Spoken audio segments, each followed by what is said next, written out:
오늘 말씀의 제목은 견인을 위한 수단인 말씀과 성례라는 제목으로 말씀을 나누겠습니다. 도르트 신조는 우리의 구원이 하나님의 인도하심으로 인하여서 시작되었고, 또 그 시작된 구원이 완성을 향해 나아갈 때도 하나님의 손에 있음을 말씀합니다. 그래서 우리는 성도가 견인, 인내할 수 있는 근거가 하나님께 있음을 알고 있습니다. 즉 우리의 구원은 단회적인 사건이 아니라 점진적이며 점점 더 완성을 향해 가는 사건임을 우리는 알아야 됩니다. 그럼에도 불구하고 많은 성도들이 구원을 이미 받은 것처럼 따놓은 당상처럼 생각하는 그런 경우가 있습니다. 그러나 이는 구원 받음의 참된 의미를 잘 알지 못하는 것입니다. 이러한 생각을 가진 사람에게는 사도 바울이 말하는 것처럼 네 구원을 이루라 라는 말씀을 이해할 수가 없습니다. 그래서 내 구원의 앞에 어떻게 해야 될지를 잘 알지 못하여서 하나님이 다 하실 것인데 내가 할 게 뭐 있냐 하는 식으로 직무유기하고 무의도식하는 방식으로 살아가는 경우가 굉장히 많습니다. 그렇게 살아가는 이들이 구원파가 있죠. 예수께서 다 행하셨기 때문에 나는 할 것이 없다, 내가 무슨 짓을 해도 주님이 다 용서하신다 라는 방식으로 살아가는 것. 또 반대로 극단적으로 거 봐라, 하나님이 다 하신다고 말해버리면 사람이 방종하고 되지 않냐. 그래서 알미니안들은 뭐라 그러냐면 구원이 하나님 하시는 거 맞지만 궁극적으로 그 구원을 받아들이고 받아들이지 않는 것은 누구 손에 있다? 사람 개인에게 있다 라고 하면서 사람에게 역할을 좀 줘야지 사람이 타락하지 않는다 라는 식의 논리를 갖는 자들이 역사 속에서 또 조국교회 안에서 나타나고 있습니다. 이것은 구원에 대한 심각한 오해입니다. 양쪽 다 오해인 것이죠. 구원이 하나님이 다 하시는 일이니까 내가 할 게 없다, 구원파들이 생각하는 것. 또 그렇게 말하면 안 돼, 사람이 할 일이 있어, 사람에게도 어느 정도 채워야 돼 라고 하는 알미니안적인 사고방식. 이렇게 되면 둘 다 하나님 베푸신 구원 앞에 합당한 반응을 보일 수가 없습니다. 그래서 도르트 신조는 성도의 구원이 하나님의 인도하심에 달려 있기 때문에 성도는 하나님의 선하심을 더욱더 인내하고 붙들 수 있다고 가르쳐 왔습니다.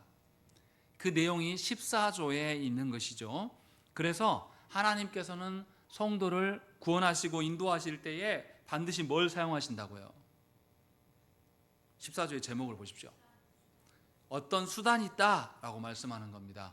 수단을 있다라는 것은 뭐냐면 하나님께서 전적으로 다 하니까 너희 할 것 없다 이 말 하시는 게 아니에요. 하나님이 어떤 수단을 활용하시면 그 수단에 대해서 우리가 어떤 태도를 가져야 됩니까? 귀하게 여길 줄 알아야 되고 그 수단을 존중할 줄 알아야 되는 것이죠. 그거를 내포하고 있는 겁니다.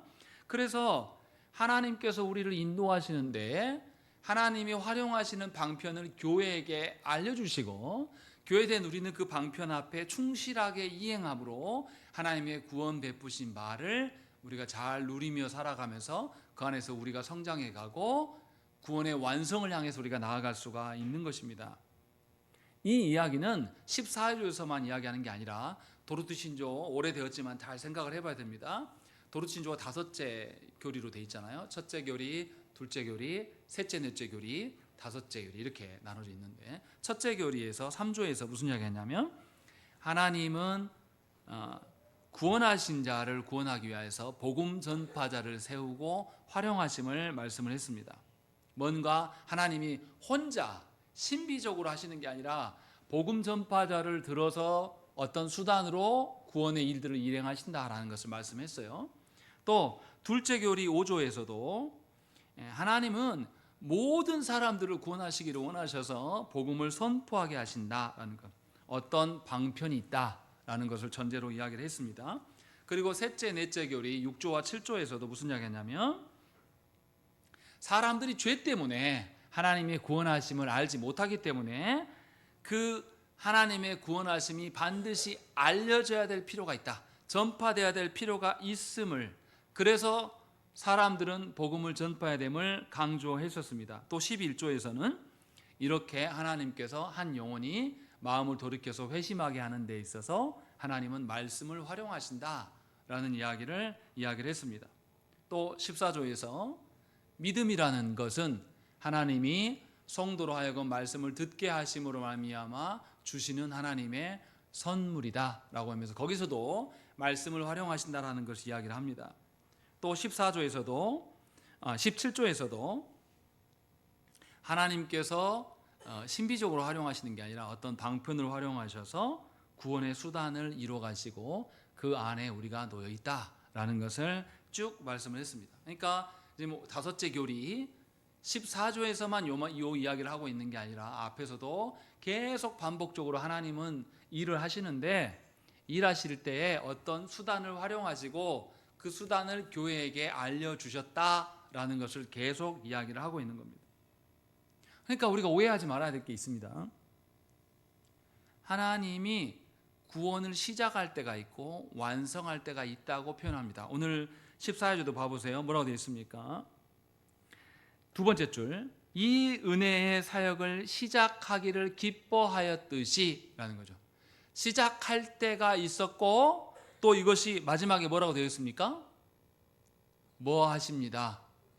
완성하십니다 라고 보존하고 계속되게 해서 완성해 나가십니다 라고 말씀하고 있는 거예요. 그러니까 구원은 이런 게 아니라는 거예요. 티켓처럼 내가 어느 날, 구원파들이 그렇게 말하잖아요. 당신 언제 구원받았어? 조희연, 너 언제 구원받았어? 그럼 이제 당황해요. 일반 교회 다니는 성도들이. 언제였더라?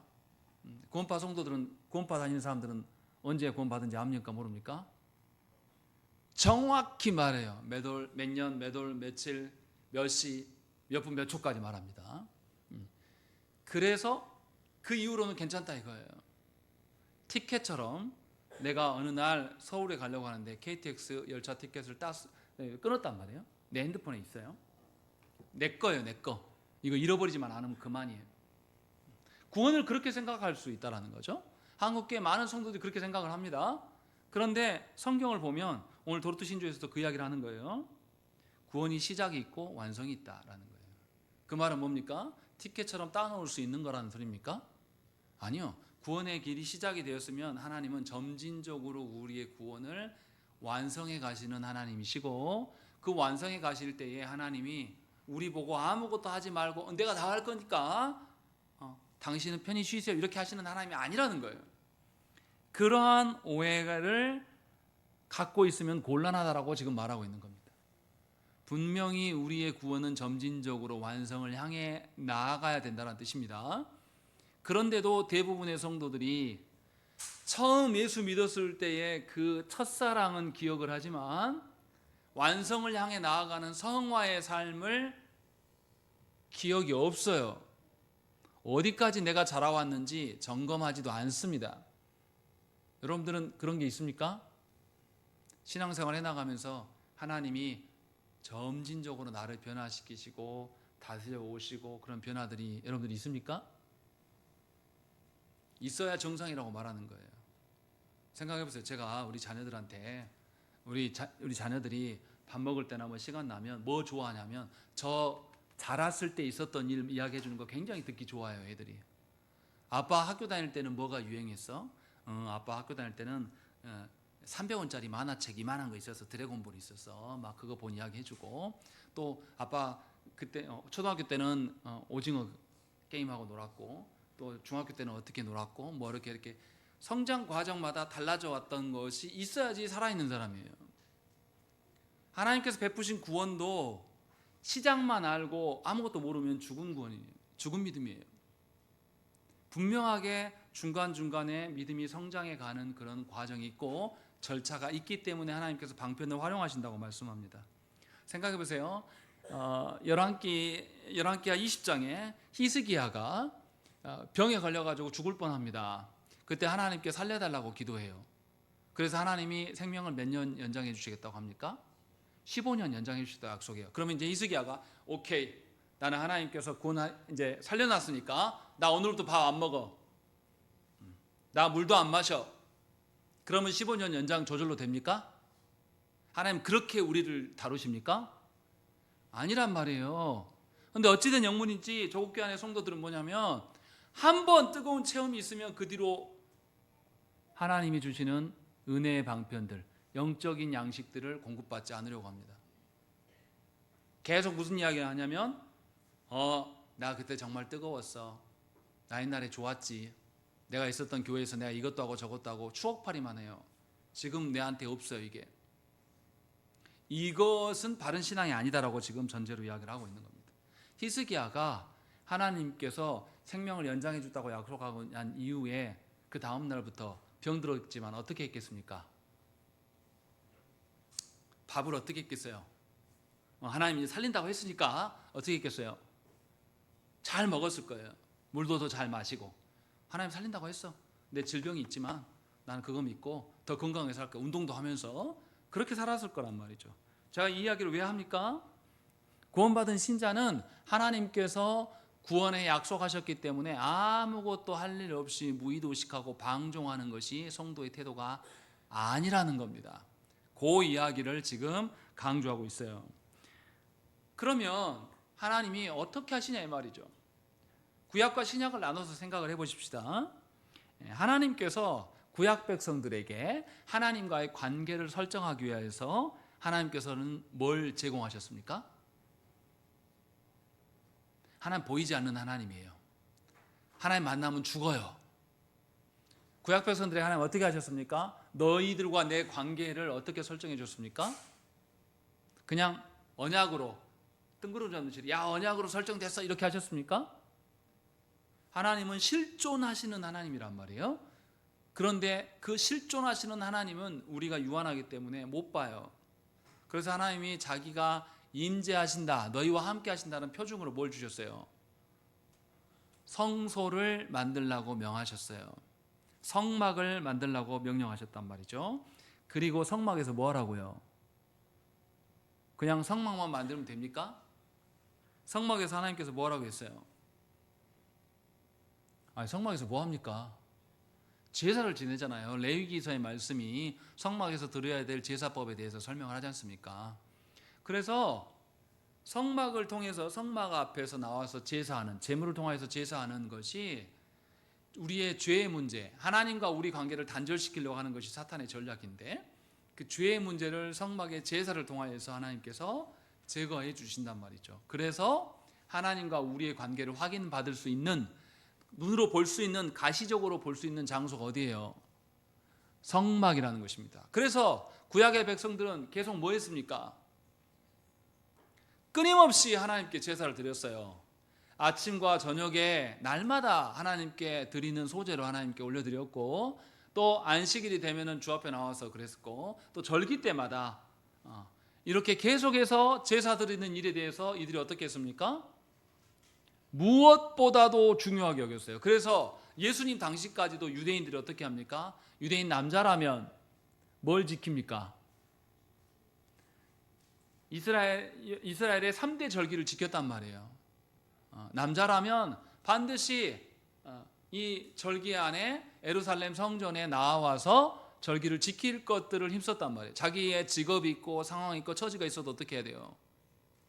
외국에 있어도 어떻게 합니까? 반드시 그때는 그리 나갔단 말이에요.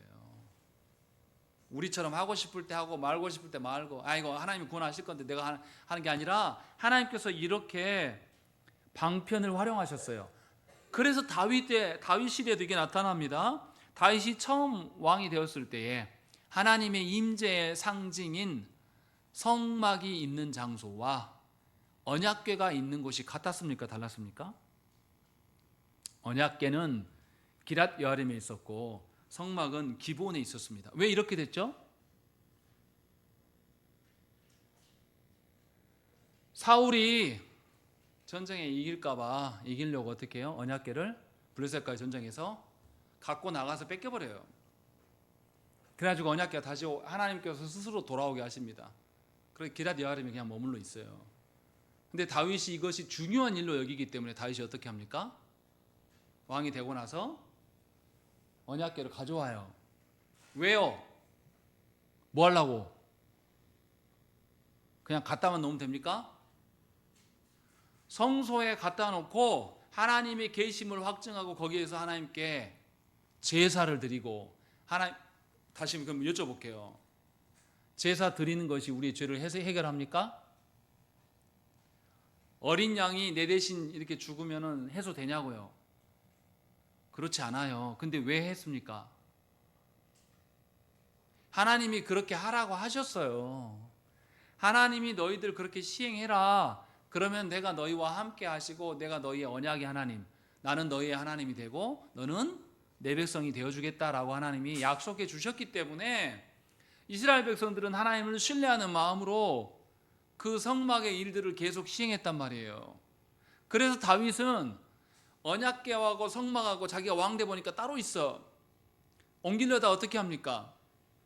우사가 죽어버려요. 그러니까 무서워서 못 간단 말이죠. 몇 개월 후에 다시 가요. 그렇게 해서 말씀을 보니까 이 언약궤는 수레에다가 실을 게 아니라 어떻게 해야 된다. 레위인들이 어깨에 매서 와야 되는구나 깨닫고 온전한 방식으로 가져온단 말이에요. 왜 이렇게 합니까?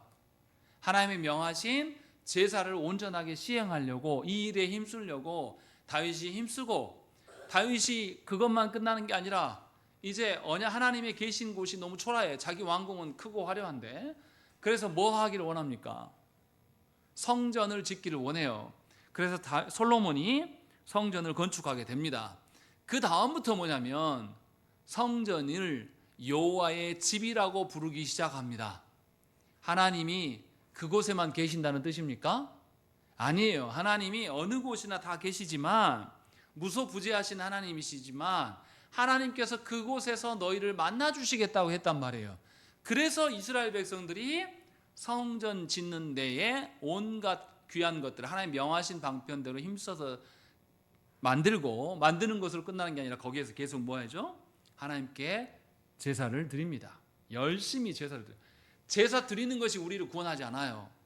그러나 하나님께서 그렇게 하라고 명하셨기 때문에 그 방편을 존중하고 그 일을 시행했다란 말이죠. 왜요? 하나님을 사랑하기 때문에, 하나님의 어떠하심에 구원에 반응하는 것이기 때문에.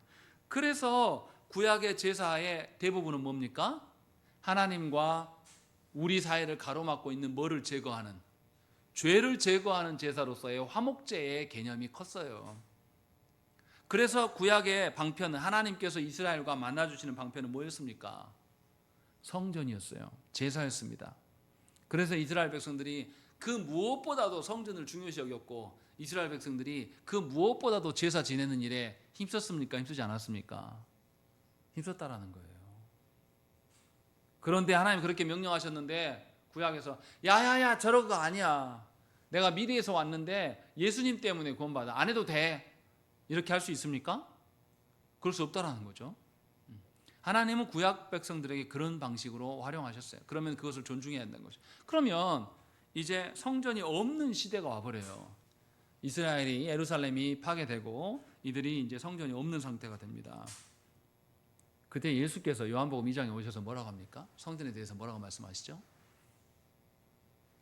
저 성전을 어떻게 한다? 헐고 3일 만에 내가 세울 것이다, 이렇게 말씀하신단 말이에요. 이 의미는 뭡니까? 예수께서 친히 뭐가 되신다? 성전이 되어주신다라고 말씀하세요. 그러니까 구약에서 하나님께서 구원의 수단을 활용하실 때는 뭘 사용하셨어요? 성전을 활용하셨어요. 근데 신약에 오셔서 예수께서 오심으로 말미암아 이제 성전을 누가 대체하는 거예요? 예수님을 대체한단 말이에요. 이제 그러면 신약 시대에 살고 있는 우리가 다시 구약으로 돌아가서 이 예배당이 성전이고요, 여기는 지성소니까 여기는 더 빨간색으로 칠하고 들어오지 마, 이렇게 하는 게 맞냐 이 말이에요. 이것은 하나님의 명령을, 하나님이 말씀하신 것을 부정하는 행동이에요. 그래서 신약에서는 예수께서 오셔서 예수께서 친히 성전이 되어주십니다.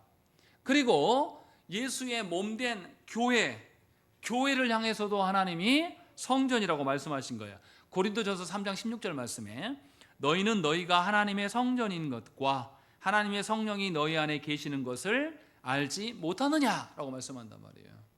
성도들에게 너희 스스로가 그리스도의 몸이 되어서 성전이 되어서 너희 자 스스로를 정결케 해야 될 것들을 말씀하고 있는 것입니다. 사도 바울은 여기서 말할 때 너희가 주의 성전이 되었다라고 이야기할 때 그 너희는 개인을 말하는 게 아니에요. 공동체인 뭘 말합니까? 교회를 말하는 겁니다. 교회가 성전이 되었다. 다시 말하면 성경은 교회가 하나님의 성전이 됨을 이야기를 하고, 교회가 제 기능을 행해야 될 것들을 말씀하고 있는 것입니다. 여기서 말하는 교회는 건물이 아니라 당연히 예수 그리스도를 믿는 사람들의 모임이겠죠. 요 이야기를 하셨단 말이죠. 그러니까 우리가 잘 생각을 해봐야 돼요. 구약에서 하나님은 성전을 통해서, 성전의 제사를 통해서 죄의 문제를 해결하시고 하나님의 언약 관계를 유지하셨어요.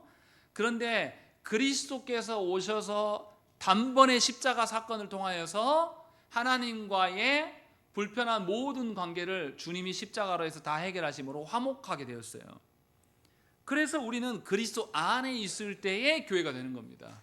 그리스도에게 명하신 것을 근거로 인하여서 우리는 하나님의 자녀로 살아갈 수가 있음을 알아야 된다는 것입니다.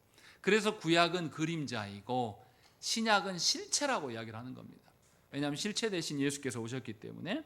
그래서 구약시대에 여호와의 집에서 드리는 제사, 그것에 집중했다라면 신약시대에는 여호와의 집에서 드리는 모든 제사의 대상이 되신 예수 그리스도께 우리는 집중하는 겁니다. 달라졌어요. 그래서 예수 그리스도로 말미암아 우리에게 은혜의 방편으로 교회에 주신 것이 있습니다. 그게 뭡니까? 말씀과 성령인 겁니다. 그래서 오늘 14조에 보면 뭐라고 되어 있습니까? 하나님께서 복음의 강설은 뭐냐면 설교예요. 설교. 복음의 설교를 통하여 우리 안에서 이 은혜의 사역을 시작하기를 기뻐하셨듯이, 시작도 말씀의 설교로 시작하셨고 마찬가지로 그분의 말씀을 듣는 것과 읽는 것과 묵상하는 것, 이렇게 이야기하고 있습니다. 말씀을 그냥 설교만으로 말하지 않고 듣는 것과 읽는 것과 묵상하는 것이라고 말씀하고 있는 것이에요. 그러면 말씀을 읽는 거는 뭐고 듣는 거는 뭐고 묵상하는 것은 뭐냐라는 거죠. 말씀을 읽는 것 하면 뭐가 떠오릅니까? 말씀 읽기, 뭐가 떠올라요? 큐티가 떠오릅니다. 진짜 그걸까요? 요한계시록 1장 3절 말씀 찾아보시죠.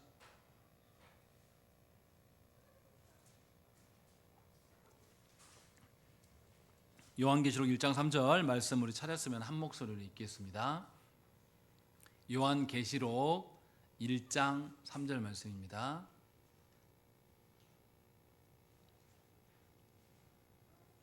거기도 비슷한 말씀이 나와요. 요한계시록 1장 3절 말씀 읽겠습니다. 시작. 읽는 자와 듣는 자와 그 가운데 거룩한 것을 지키는 자는 복이 있나니 때가 가까움이라, 이렇게 말씀합니다. 여기에서 요한계시록에서 읽는 자, 듣는 자, 또 누가 나옵니까? 지키는 자. 기록한 자가 아니라 지키는 자, 이렇게 세 부류의 사람이 나와요. 그런데 우리 성경에는 잘 표현이 안 돼 있지만 읽는 자는 단수형으로 돼 있습니다. 그리고 듣는 자와 지키는 자는 복수형입니다. 그래서 이것을 다시 생각을 해봐야 돼요. 여기서 읽는 자는, 말씀을 읽는 자는 뭘 말하겠습니까? 예배를 요한계시록의 배경은 예배입니다. 예배 가운데서 혼자 하나님의 말씀을 읽는 자가 있어요. 누굽니까? 설교자예요. 지금 그러니까 도르트 신조에서 말하는 읽는 거, 성경을 읽는 거 큐티 말하는 거 아니에요.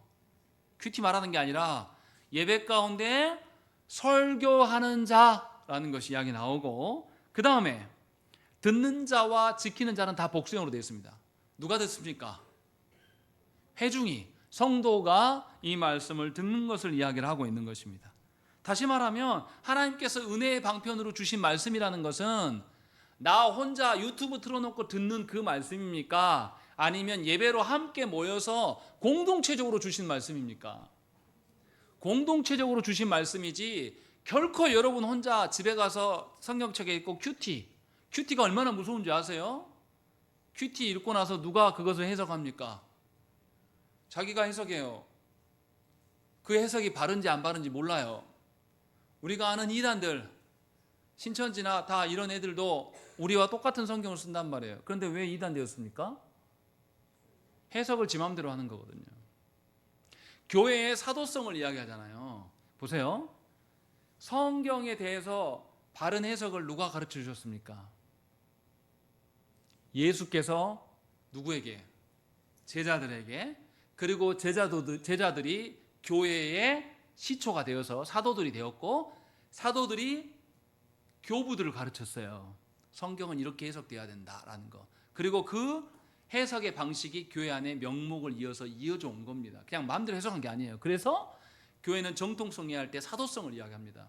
주께 친히 가르침을 받은 사도들의 성경 해석의 방식을 우리는 도용해서 가져옵니다. 저도 설교자에서 그렇게 배운 거예요. 마음대로 해석하는 게 아니에요. 우리는 막 그러잖아요. 우리가 읽고 나서 우리 방식대로 해석하지 않습니까? 예수님이 문 밖에서 우리에게 마음문을 두드리셔. 마음문 안 열면 예수님도 못 연다. 이렇게 말하면서 마음을 열어라, 이런 거 들어본 적 있습니까? 없습니까? 정말 예수님이 우리 마음문 못 여십니까? 그런 해석이 어디 있어요? 근데 한국교회에서 그 말을 막 해버린단 말이죠. 그 본문은 그 이야기 하고 있는 게 아니거든요. 그래서 분명하게 여기서 지금 이야기 도르트 신조에서 이야기하는 성경을 하나의 은혜의 방편으로 주신 것은 공동체적으로, 공동체 안에서 사도성에 입각한 성경 해석의 가르침을 받은 자가 말씀을 읽는 것, 대언하는 것, 설교자가 있는 것이고, 또 공동체적으로 회중이 이 말씀을 듣는 것, 거기에서 끝나지 않아요. 무엇도 있다고요? 지키는 것까지 가야지만 이게 은혜의 방편이다라고 말씀하고 있는 것입니다. 그러니까 우리는 하나님의 말씀이 은혜의 방편으로 되려면 공동체적인 이 예배 가운데 나와야 되는 것이에요. 그렇지 않고 내 마음대로 집에 가서 읽든지, 아니면 교회가 타락했으니까 나 교회 못 나가겠고 유튜브로 예배 드리란다 하면서 하는 것은 하나님 받지 않으십니다. 여러분들, 죄송한 이야기하지만 여러분들 유튜브에 있는 설교를 보고 바른 판단을 여러분 하실 수 있습니까? 이단 설교인지 아닌지 여러분들 구별 가능하실 것 같습니까? 못합니다. 목사들도 속아 넘어가는 경우가 많아요. 면밀히 살펴야 돼요. 그런데 너무나 안타깝게 조국교회 안에서 이런 개념이 없습니다, 성도들이. 그래서 자기가 듣고 싶은 말씀 들어요. 예를 들어서 이런 거예요. 내가 장로교회 성도인데도 불구하고 어떤 말씀을 듣고 오냐면 순복음 말씀을 듣고 와요. 내가 개혁주의 장로교회에 속해 있는 성도인데도 불구하고 자유주의 설교를 하고 있는 그 설교를 듣고 와서 좋다고 해요. 그 대표적인 케이스가 뭐냐면, 유튜브에서 보셨는지 모르는데 잘잘법에 나오는 목사님들 다 자유주의 목사님들입니다. 다 그런 건 아닌데 대부분이 그래요. 그래서 개혁주의적으로 말하지 않아요. 그런데 놀랍게도 제 주변에 그 듣는 분들이 굉장히 많아요. 구별이 없는 거죠, 분별이. 그래서 하나님께서 우리를 교회로 두셨고 교회 안에 설교자가 있는 것이고, 하나님의 말씀의 은혜의 방편이라고 할 때는 공동체적이라고 성경은 말씀하고 있어요. 그러니까 우리가 잘 알아들어야 됩니다. 우리가 왜 예배 가운데 나와야 되냐면 하나님의 은혜의 방편을 쫓고 존중하기 위해서 예배 가운데 나오는 것입니다. 그래서 도르트 신조에서는 뭐가 나와 있습니까? 듣는 것과 읽는 것, 그 다음에 뭐라고 되어 있습니까? 묵상하는 것, 이렇게 되어 있어요. 요한계시록의 말씀과 맞물리면 묵상하는 것은 뭡니까? 지키는 겁니다. 다시 말하면 묵상한다는 것은 하나님의 말씀의 질서와 가치들을 어디까지 끌고 가는 거예요. 내 삶으로 끌어서 가져가서 거기서 실제로 살아보는 것, 여기까지가 은혜의 방편이라고 이야기하는 겁니다. 그래서 교회는 뭐 합니까? 교회 사역이 제일 중요한 사역이 뭡니까? 말씀을 가르치기만 하면 됩니까? 말씀을 가르치고 성도들이 실제로 그 말씀대로 사는지 교회가 뭐예요? 신방하는 거예요. 돌아보는 겁니다. 그렇게 해서 성도들이 말씀대로 살았을 때에 하나님의 은혜를 알게 있다, 이렇게 이야기하는 것이죠. 이것이 하나님께서 주시는 말씀의 방편이라는 것입니다. 그래서 분명히 우리는 알아야 돼요. 공적 영역인 그 영역 안에서 말씀을 전하고 듣는 일이 교회가 있어야 되고, 그 말씀이 사적 영역으로 내려가요. 그게 뭐냐면 묵상입니다. 말씀을 지키는 겁니다. 그래서 여러분들의 삶에서 동일한 말씀이 세워져 가는 거예요. 생각을 해보세요. 같은 교회에 다니면은 한 설교자에 의해서 같은 말씀을 듣겠습니까? 듣지 않겠습니까? 들어요. 그럼 어떻게 되겠습니까? 동일한 말씀과 동일한 기준의 말씀을 들으면 그 말씀을 여러분들의 삶에 적용하려고 하면 다 같은 고민을 가진단 말이죠. 그러면 주일에 동일한 말씀을 들었으니까 A 성도와 B 성도가 야, 오늘 이번 주에 목사님 말씀대로 한번 살아보려고 했더니 너무 힘들어. 그러니까 나도 그러대 하면서 이것이 교류가 일어납니까? 안 일어납니까? 일어나요. 그래서 우리 장로교 선배들은 주일학교 같은 거 인정하지 않았습니다. 애들도 같은 말씀을 들었어요. 그리고 집에 돌아가서 뭐 하냐면 집에 들어가서 자녀들과 내가 들은 다 똑같은 말씀 들었어요. 자녀들도 집에 들어가서 그 말씀을 어떻게 해요? 같이 묵상하고 지키려고 살아보는 거예요. 그래서 자녀 교육은 누가 합니까? 부모가 하는 것이지 목사가 하는 게 아니에요. 그런데 산업화가 되면서 교회가 바쁘고 힘드니까 주일학교를 만들어가지고 주일학교 아이들은 담임 목사의 설교를 못 들어요. 그럼 부모가 같은 말씀을 나눌 수 있습니까? 없습니까? 없어요. 점검도 안 합니다. 그러니까 주일날 뭐냐면 예배만 드리면 땡 하고 가는 게 아니에요. 집에 돌아가서 들은 말씀을 오늘 말씀이 마가복음 16장 부활에 대해서 이야기를 했는데 아빠도 사실 우리 가정 이끌어가면서 재정적인 거나 너희들 문제 보면서 두려움이 많았어. 그걸 우리가 이 두려움을 해결하기 위해서 우리가 서로를 기도하자. 이런 것들이 같은 말씀을 들었으면 바로 이해가 됩니다. 집에 돌아가서 그 일을 하는 거예요. 그게 안식입니다. 이게 하나님이 주시는 교회 안에 주시는 은혜의 방편입니다. 공적인 영역에 있는 거예요. 그렇지 않고 자녀들은 주일학교 말씀 따로 듣고 뭐 하면은 자녀가 무슨 말을 들은지도 몰라요. 부모들이. 그래서 자기 자녀의 신앙을 누가 제일 모릅니까? 놀랍게 부모가 몰라요. 착각에 빠져 있습니다. 아니요 목사님 우리 애기는요 주일학교 수련회도 가고 다 다녔어요. 얼마나 믿음이 좋은지 몰라요. 혼자 착각하는 거죠. 그런데 분명하게 그런 방식으로 교회를 하나님 세우시지 않았다라는 것이 도르신종 그 이야기를 하고 있는 겁니다. 그러니까 우리 자신이 돌아봐야 돼요. 우리가 은혜의 방편을 얼마나 존중하고 있는가. 은혜의 방편 말씀을 어디까지라고 이야기하죠? 말씀을 전하고 듣고 배우고 그 다음 어디까지요? 여러분이 집으로 가서 말씀대로 살아내는 것 거기까지가 은혜의 방편에 힘쓰는 겁니다. 그냥 교회 와서 아무런 준비 없이 와가지고 목사님 설교 잘하네 아이고 아멘 하고 끝나는 게 아니에요. 그거는 은혜의 방편을 존중하는 게 아닙니다. 반드시 말씀을 지키라고 이야기를 하는 겁니다. 그래서 그러할 때 성도는 동일한 말씀으로 씨름하고 동일한 말씀으로 서로 고민할 수가 있는 것입니다. 그렇지 않겠습니까? 말씀을 지켜내려고 내가 부활을 인정하는 자인가, 내가 두려움 속에 있는 것은 아닌가라고 내가 말하면 동일한 말씀 들었던 B 성도, C 성도, D 성도가 다 들으면서 맞아 그래 우리 힘냅시다 하고 함께 동일한 생각으로 교회가 걸어갈 수가 있는 것이죠. 그 이야기를 하고 있는 겁니다. 그리고 14조에서는 뭐라고 하냐? 그 다음에 뭐라고 말합니까? 묵상하는 것 그리고 그 다음에 뭐라고 되어 있습니까? 예, 거기 보면 말씀에 대하여 이야기하는데 충격적인 게 나옵니다. 뭐가 나온다고요? 권면은 그래요. 예, 그럴 수 있습니다. 근데 뭐가 나온다고요? 위협한대요. 위협이 뭡니까? 아니 성도들이 말씀으로 도르트 신조 표현을 잘 보세요. 말씀으로 무슨 이야기 합니까? 권면하는 것. 여러분들 교회에서 권면하는 것 듣고 싶습니까? 듣기 싫습니까? 예배 끝나고 지연성도 저한테 권면 좀 받아요. 남으세요? 남고 싶어요? 안 남고 싶어요? 별로 안 듣고 싶은 이야기예요. 근데 그 다음에 뭐도 한다고요? 위협까지 한다는 것이죠. 이게 무슨 말입니까? 성경은 우리에게 그리스도 안에 있으라고 늘 말씀합니다. 그렇지 않으면 우리는 죄에 점령당해서 비참 가운데 있을 수밖에 없다고 이야기를 해요.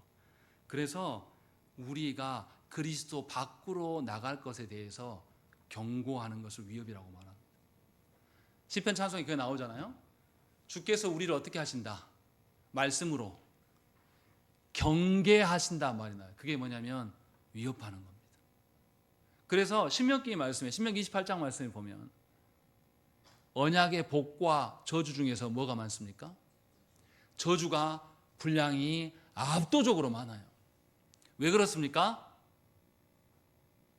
우리가 원래 누구니까? 죄인이니까. 죄인들에게 하나님의 위협의 말씀이 있는 거예요. 그러니까 설교 말씀 들으면서 자꾸만 내 기분 좋고 내가 기대하는 말씀 듣기를 원하고 내가 보기에 그럴듯한 말씀을 원하는 것은 여러분들이 은혜의 방편들을 오해하는 겁니다. 우리는 죄인이고 하나님 선하신 분이에요. 우리는 유한한 존재고 하나님 무한하신 분이에요.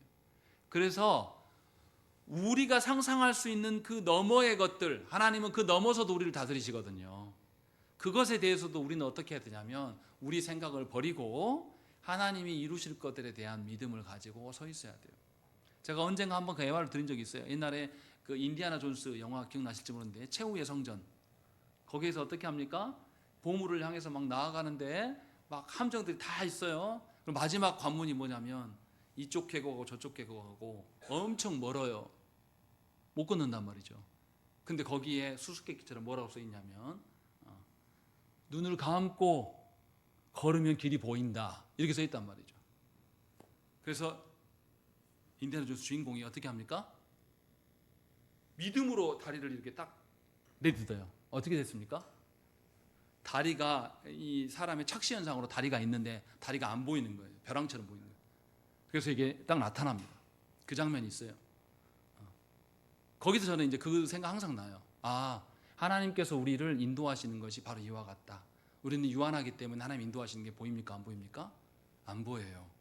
안 보인다고 망설이고 두려워할 게 아니라 하나님을 신뢰하면 안 보이는 그곳에 다리를 내밀 수가 있어요.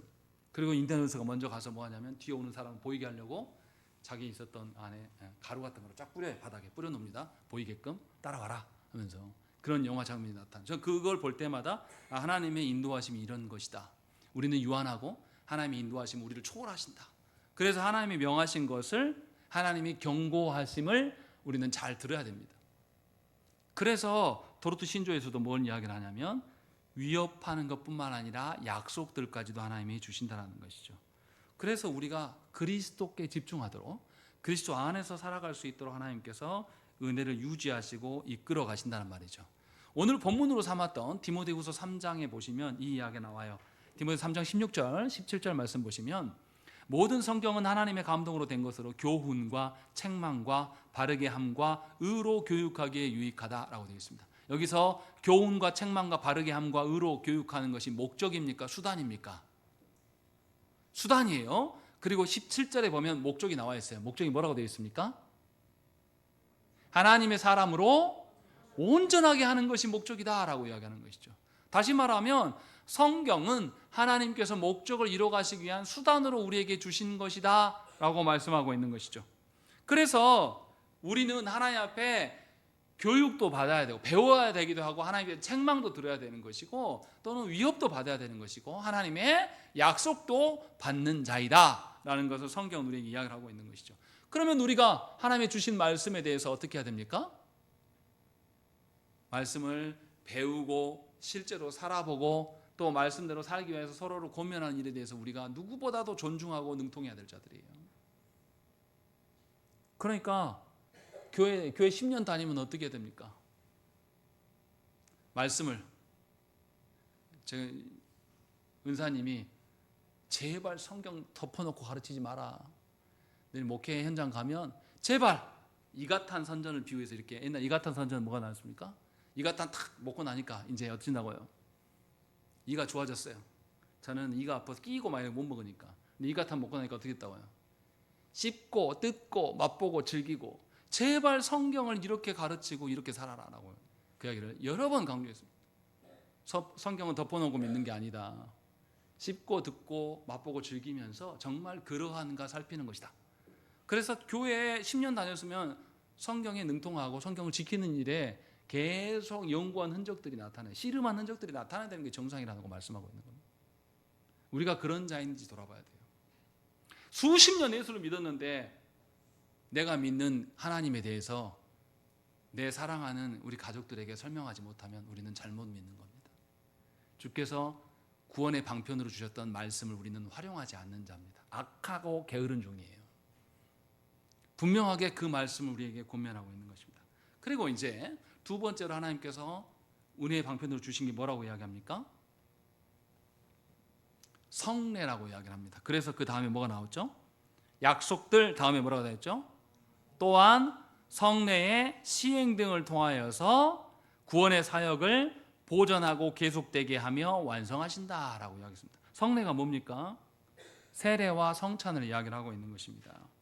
그래서 세례는 그리스도의 피로 씻음을 이야기하는 것이고, 성찬 가운데 떡은 그리스도의 찢기신 몸으로 인하여서 우리를 살리시는 것을 이야기하는 것이고, 그리스도께서 흘리신 피, 포도주는 그 흘리심으로 우리를 살리심을 말씀하고 있는 것입니다. 그래서 우리는 그리스도 안에서, 그리스도를 통하여서 죄 사함을 받은 자들이에요. 그래서 하나님께서는 교회에게 성례를 시행토록 했습니다. 일반 교회들은 부활절이나 성탄절이나 이쯤에 많이 성례식을 거행하는데, 우리 교회는 이제 그렇게 하지 않고 4번 그냥 정해놓고 하지 않습니까?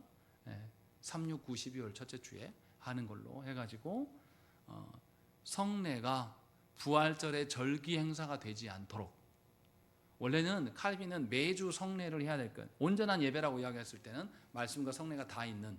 왜 그러냐면 말씀은 어떤 말씀이에요? 설교는 듣는 말씀, 성찬은 우리의 오감으로 성찬할 때, 여러분 느끼셨는지 모르겠는데 제가 그렇게 그 생각도 한번 했었어요. 그리스도의 찢기신 살입니다고 제가 이렇게 찍는 행동만 하잖아요. 근데 그게 아니고 좀 이렇게 하면 웃을 것 같긴 해요, 여러분들이. 그래서 안 했는데, 찢기고 찢기신 그 빵 냄새를 이렇게 맡아보고, 또 보고, 또 맛보고. 왜 이렇게 하냐면 육신을 가진 우리들에게 하나님이 실존으로 우리에게 오신다라는 것을 확인하는 겁니다. 이게 성찬의 개념이에요. 이거를 하고 싶었어요, 퍼포먼스로, 성찬 때. 근데 아마 제가 그렇게 하면, 설명 없이 하면 여러분들 목사님 왜 저래 이상하게 생각할 것 같아서 한 번도 안 했는데, 그렇게 성찬은 오감으로 하나님이 살아계심을 확증해 주는 겁니다. 그것이 성찬으로 우리에게 온 것이에요. 그래서 우리는 성찬에 기꺼이 참여하고 성찬에서 그리스도를 소망하고 그리스도를 수용할 생각을 가져야 되는 것입니다. 이것이 하나님께서 우리에게 주시는 은혜의 방편입니다. 그러면 이제 중요한 것은 뭐냐면, 하나님께 주시는 그 은혜의 방편, 말씀과 성례에 대해서 우리는 어떤 태도로 가져야 됩니까? 하나님께서 우리를 구원으로 인도하시는 것을 어디에서 찾아야 됩니까? 하나님이 주신 수단으로 주신 말씀과 성례에서 찾아야 돼요. 근데 우리는 어디서 찾습니까? 하나님, 우리 교회가 부흥하게 해주십시오. 성도가 많아지면 하나님이 우리와 함께 하시네 기뻐하고, 하나님 승진하게 해주세요. 하나님, 내가 사업을 구상하고 있는데 이 사업이 시작되게 해주세요. 그러면 그 개업하는 현장에서 하나님 우리와 함께 하신다, 이런 식으로 하나님을 알려고 하는 거죠. 제가 너무 오봤던 겁니까? 실제로 좁게 성도들이 그런 식으로 생각을 해요. 그래서 뭐를 중요시 여겨요? 내 소원을 하나님께 아래서 소원에 응답받는 걸 뭐라고 생각합니까? 그걸 기도라고 생각하는 거예요. 하나님 말씀과 아무런 상관없어요. 그래서 그런 식으로 사는 사람은 항상 그 사람의 구원의 어떠함을 어디서 찾습니까? 육신의 삶에서 잘 되고 못 되는 거로 생각한단 말이죠. 누가요? 조국교 안에 있는 성도들이. 그래서 육신에서 잘 되면 이게 하나님의 은혜라고 생각해요. 하나님의 은혜 그런 거 아니라니까요. 그러면 육신으로 안 되고, 만약에 하나님께서 이스라엘처럼 나라가 망해져가, 우리나라 다 망하고 미국의 노예가 된다고 생각을, 그럼 그 중에서 예수 믿는 사람 한 명도 없어야죠. 몇 명이나 믿게 될지 모르겠습니다. 하나님의 은혜는 그런 게 아니에요. 하나님의 은혜라는 것은 우리 육신의 삶을 초월한 다른 겁니다. 그래서 말씀과 성례를 이야기를 하는 것입니다. 그래서 우리는 말씀과 성례가 있는 예배로 나아가는 것이에요. 그래서 예배로 나아갈 때 예배가 우리의 의무가 되면 안 됩니다. 짐이 되면 안 돼요. 소망하는 마음으로 나가야 돼요. 다윗이 이것을 시편 122편에서 잘 보여줍니다. 뭐라고 그러냐면, 사람이 내게 말하기를 여호와의 집에 올라가자 할 때에 내가 기뻐하였도다 라고 다윗이 외칩니다. 하나님께 나아가자 라고 했을 때 다윗이 너무너무 즐거웠다는 거예요. 다윗의 인생을 돌아보십시다. 다윗이 장인 사울로부터 쫓김을 받았어요. 계속 도망치면서 다윗이 시편에서 뭐라고 말합니까? 하나님 어디 계셔요? 하나님 성소에 계신단 말이에요. 근데 자기가 성소에 갈 수 있습니까? 없습니까? 못 가요. 그러니까 어둠 속에서, 쫓겨다니는 속에서 다윗이 뭐라고 하냐면, 내가 성소를 향하여서 손을 들고 하나님 기도합니다. 내가 성소에 날아가고 싶어요. 내가 저 새처럼 하나님이 계신 그곳에 내가 날개가 있다면 달려가서 주께 예배하고 싶습니다 라는 마음으로 간절하게 외친단 말이에요. 그렇게 아주 오랫동안 살았어요. 그리고 우여곡절 끝에 겨우겨우 살아서 또 이방인의 땅에 넘어가서 미친 척하면서까지 목숨을 부지하면서 이렇게 살면서 나중에 다윗이 왕이 돼요. 왕이 돼 보니까 성소가 온전하지 않단 말이에요. 언약궤가 저쪽에 가 있어요. 그래서 언약궤를 가져오는 일에 먼저 몰두한단 말이죠. 이제 드디어 내가 하나님께 예배할 수 있다. 하나님이 약속하신 그 성소로, 성마로 내가 나아갈 수 있다. 그래서 다윗은 누구보다도 성전 짓기를 원하는 거예요. 다윗이 얼마나 하나님을 향하고 찾았는가가 성경에 나타나요. 그래서 다윗은 뭐냐면, 누군가가 나한테 와서 자 우리가 성소로 올라가자라고 했을 때 다윗은 기뻐 뛰놀았다고 이야기하는 거예요. 야, 내가 하나님께 나아갈 수 있다 라는 거. 이것이 지금 성경에 나타나는 것이죠. 그리고 우리는 이제 성소의 개념이 아니에요. 우리는 누구 안에서 우리의 구원의 어떠함을 이루어갑니까? 말씀 대신 예수 그리스도 안에서. 근데 주께서 33년의 생애 동안에 뭘 이루셨습니까? 두 가지.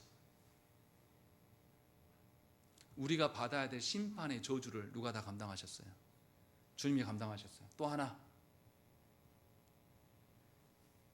주께서, 하나님께서 아담에게 명령하신 그 율법의 말씀을 누가 다 지키셨습니까? 주님이 다 지키셨어요. 우리는 뭐만 하면 되냐면, 우리는 그리스도 안에 붙어만 있으면, 그리스도의 몸으로서만 살아가면 성부께서 그리스도께서 이행하신 것을 누가 이행한 거로 인정해 주겠다. 우리가 이행한 걸로 인정해 주시겠다라고 말씀한 거예요. 그래서 우리는 나를 쳐다보고 신앙생활하는 게 아니라 누구를 보고? 말씀 대신 예수 그리스도를 바라보면서 주께서 완벽하게 이루셨기 때문에 우리는 누구 안에만 있으면 돼요? 그리스도 안에 있기를 소망함으로 하나님께 주신 말씀과 성례에 힘쓰는 자가 되면 됩니다. 말씀도 요한복음에서 예수님 뭐라고 말합니까? 태초에 말씀이 계시니라. 말씀으로 이 땅에 오신 예수님 이야기해요. 또 성찬은 누구의 살과 피를 먹는 겁니까? 예수 그리스도의 살과 피를 먹는 거예요. 이게 뭐냐면 그리스도 안에 머무는 것이라는 거죠. 그래서 분명하게 하나님의 역사가 말씀과 성례 가운데 그리스도 안에 계속되는 것을 우리가 힘쓰고 존중해야 한다는 것을 말씀하고 있는 것이, 이게 하나님 사용하시는 수단이다. 다른 거 찾지 말라라는 거예요. 내 사업이 잘 되고 일이 잘 되고 뭐 내가 한국교회에서 흔한 말, 내가 선한 영향력을 끼치겠다. 그러면 내가 작고 초라하고 아무것도 아니면 선한 영향이 아무것도 못 끼치겠네요. 그런 논리로 말하자면 내가 죽고요, 나는 세상에서 아무 영향력이 없는데 내가 없어지고 내 안에 그리스도만 사시면 돼요. 얼마든지 하나님의 선하심이 드러납니다. 근데 우리는 거기다 누구를 딱 결부시킵니까? 나의 육적인 욕망, 나의 세상의 어떠함을 결부시키면서 이것이 이루어져야지만 된다고 생각하는 그런 경향이 있습니다. 그러나 분명히 도르트 신조는 그렇지 않다고 이야기를 하는 것이고, 자, 하나 더 생각하는 것은 뭐냐면, 하나님께서 우리의 구원의 일을 시작하셨습니까? 하시지 않았습니까? 이미 하셨어요. 그럼 우리 안에 뭐가 돼야 돼요? 이제 그리스도와 연합된 삶이 점진적으로 많아지고 깊어지고 넓어져야 됩니다. 이것이 성도에게 하나님 명하신 방식이에요. 우리가 홀로 할 수 없어요. 그래서 우리는 우리 안에 내주케 하시는 성령님께 기도하는 자로 서 있는 것입니다. 우리의 능력이 아니라 삼위 하나님의 능력에 힘입어서 우리의 구원의 일이 점점점 넓어지는 것이죠.